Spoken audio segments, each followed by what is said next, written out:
Shalom. We are now opening a series on the book of Lamentations, Eicha, towards the upcoming Tisha B'Av, the day of mourning over the destruction of the temple, destruction of Jerusalem, the first temple and the second temple. We will be giving a series of a few lessons teaching the book, the story, the historical story, and the expressions and the emotions, and even the religious messages that are in the verses. I do hope that towards the end of this series, when we're supposed to be marking this year Tisha B'Av on the 9th of the month of Av, which this year is on the 9th of August, hopefully, instead of marking the destruction, maybe we will be able to celebrate. But meanwhile, as the temple has not been yet built and has not been rebuilt by us, we will try and understand the message of the book of Lamentations, Eicha. The book of Eicha is put together of 5 chapters. The first 4 are organized according to the order of the alphabet, Aleph, Bet, Gimel, the Hebrew alphabet. The first 2 chapters and the 4th chapter are every single verse is another letter, and therefore there are 22 letters as the number of 22 verses as the number of the letters in the Hebrew alphabet. Chapter 3 has 66 verses because every single letter repeats itself 3 times. Chapter 5 is the only chapter in the book of Eicha which is not organized according to the order of the alphabet, but it is also 22 verses. We're going to start today from chapter 1. Every single one of the chapters stands on its own. At the end, we will be able to see a wide perspective. Every single one of the chapters stands on its own and it has its own message. Today, as I said, we're going to begin with chapter 1. But before we start, one more point. We're not talking here about a book of history. And therefore, the order of the verses are not going to be a chronologic order. They will be according to the message that the person who wrote them, the poet, the lamenter, wants us to get the message. But they do have a very interesting structure, and they do have a message, and we will try to understand what the message is.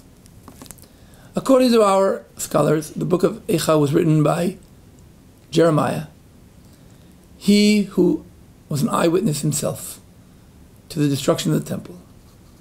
Not only was he an eyewitness, but several years before the destruction, he was warning the people, and he was ignored. And let us go into the chapter 1 of Lamentations. Eicha yashva vadad ha'ir rabati am hayta ke'almana. How the city which was full of people, the city which was with many, many people coming to visit it, she, the city, has become like a widow. The greatest, Ha'ir Rabbati Am, Sarati Bamedinot, Hayta Lamas. The greatest among the cities has become, as slaves, become a vessel. She's crying, Bachotiv Kebalayla, Vidimata Alichya. And on her cheek she has her tears. Ein la menachem, she has no comforter. Mikol ohavea, kol re'eha bagduba, hayula le'oivim. All of her friends, all of her close neighbors, turned their back and became enemies. Just from these first 2 verses, we see a very interesting motive which goes upon and repeats itself throughout the entire chapter. The description of the loneliness. Daughter of Zion, city of Jerusalem, Bat Zion, is described as a widow. The first emotion which is very strongly described here is the emotion of loneliness.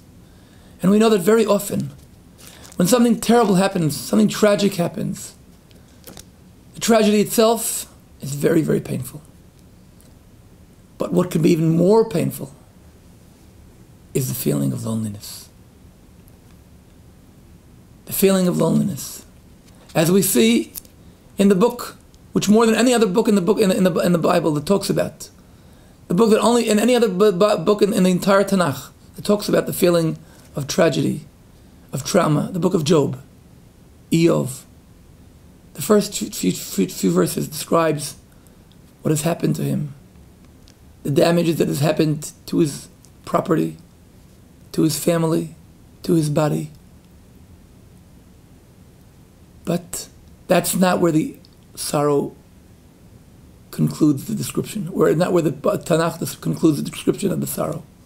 The description of the sorrow is concluded when his friends come and for 7 days they sit beside him and they don't say a single word, not a word of condolence, not one word of comfort. They sit there for 7 days. And only then, and only then, did Job, start describing what he feels. And there was the strongest of his pains, the feeling of loneliness. And the feeling of loneliness is much stronger when it is compared to what was before. The description here, Haitaki almana, a widow. What is a widow? Somebody who had a partner. Hayira bati am, the city which was full of people, is now lonely. The feeling of loneliness is much more emphasized when it comes on a story that was.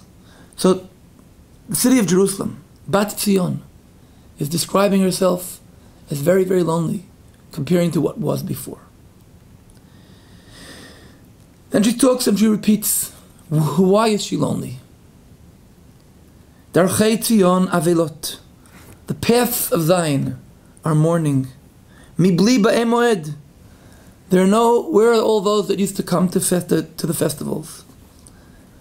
But that's not only that. It's not only the fact that the streets are empty from what was, but there's something stronger than that. Hayu tzareha lerosh oiveha shalu, oleleha halchu shevi lifnei tzar. There's a description of the enemy, of the other nations, with many, many words that are used. The lamenter, he uses several different descriptions. There's oyev, there's goyim, there's tsar, rodef. Each one of these words describes the enemy in different, whether he's chasing, whether he's attacking, whether he's hating. All of these descriptions are describing the descriptions of the enemies. But these enemies, it's interesting, in the entire book of Lamentations, though the enemy that destroyed the temple was Babylon, Babylon is never mentioned. It's actually the closer neighbors that are mentioned. And why is that? It's interesting that the description is, I'm reading, for instance, in the verse, let's read what we see over here, in verse 8, for instance. Kol mechabdeha hiziluha. All of those who once respected her are the ones that are now disparaging her, are the ones that are now insulting her, are the ones that are now teasing her.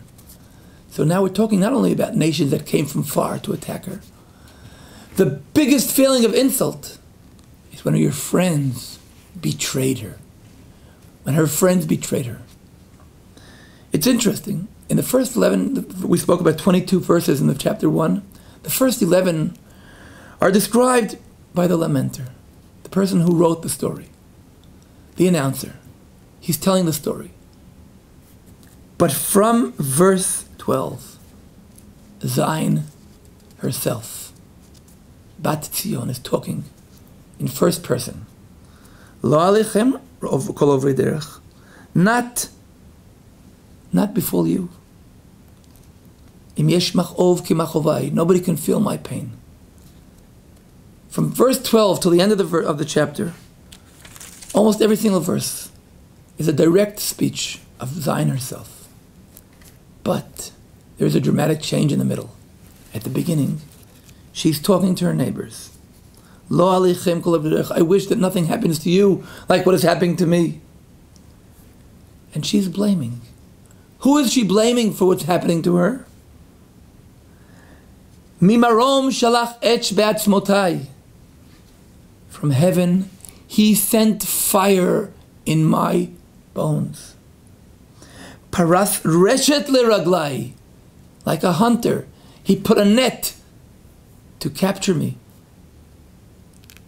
Who is this?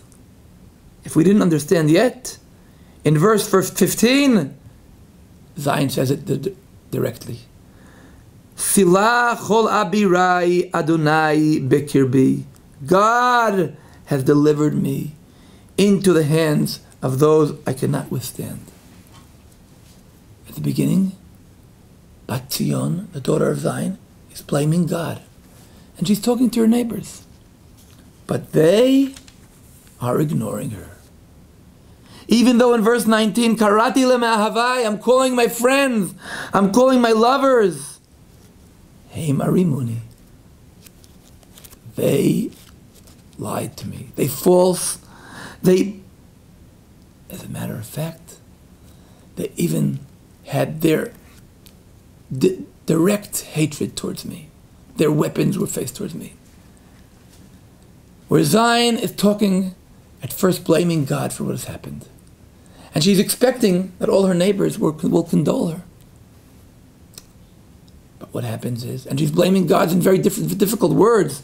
For instance, a very strong word is verse 15, Gat darach Adonai. Gat darach Adonai livtulat bat Yehudah. What is a gat darach Adonai? A gat is the place where we press grapes. I just want to remind for a second, a very interesting story is described also in Isaiah chapter 33, where Edom, the nation of Edom, is also blamed. And there it's a stronger description. In verse 2, why is your garment red? And why are your clothes like someone treating a wine vat? Madua Adom levushecha b'gadecha kedorech gat? Somebody who presses the wine, presses the grapes, they do it happily, and they dance and they press, and all their clothes become red. Zion is blaming God that he's attacking her happily. And here his clothes are becoming red with blood. But the neighbors couldn't care less. This story is based on a true historical story. In Jeremiah chapter 27, there is a very historical description of King Tzidkiyahu. King Tzidkiyahu, who was appointed by Nebuchadnezzar, the king of Babylon. But at a certain point where he saw that Nebuchadnezzar was getting weak, and the nations came over to her and said to Nebuchadnezzar, and said to Tzidkiyahu, please join us. We're going to go against Nebuchadnezzar, and we're going to make a treaty with Egypt. She said, yes, of course, I will be happy to lead. And Tzidkiyahu agreed to lead, even though Nebuchadnezzar had appointed him. But when Nebuchadnezzar came to Tzidkiyahu and tried to take revenge over what he had done, suddenly all of those friends, Edom, Ammon, Moab, they all turned their back. And what did Zion learn from this story? And here we're getting to the final last sentences. Finally, in verse 20, Bat Zion understands. Re'eh Adonai kitzarli. Look, God, my situation is very difficult. I was trusting the neighboring Gentiles. I was trusting Ammon, Moab, and Edom. But I learned that I should only trust you, God. There is no need to put all my eggs in the basket of the nations. There is no need there are no expectations from our neighbors. Unfortunately, in our generation, in the past century, we, the Jewish people, I witnessed such a situation where even those who were considered our friends, even those nations who were considered our friends, when we were attacked, suddenly they ran away. They sat quiet. They ignored the situation. And the book of Lamentations in chapter 1 is teaching us, yes, you can make treaties with nations, but don't put all of your trust in the nations. Don't expect that they will come and protect you in the day of sorrow. In the day of sorrow, put your faith in God himself. Chapter 1 of Lamentations describes the loneliness of this great city, Bat Zion, speaking as a woman who has become a widow, who has been betrayed because she was expecting things from the nations. And this sorrow brings her to finally understand that God is who she should trust. And in the last 2 verses, she says to God, I am to be blamed, I sinned. But please, God, take revenge over those nations who had betrayed me. Olel lamo kasher olaltali. If in verse 12 she said, please, I hope nothing happens to you like what's happening to me, in the final sentence, she says, please, God, do to them what you did to me, because betraying is the worst of worst. And the people of in Bat Zion, who had also in a way betrayed God, understands here that she has to come back to God, and hopefully we will come back to God, build his temple, and all the nations will be calling in the name of God. He is one, and his name is one.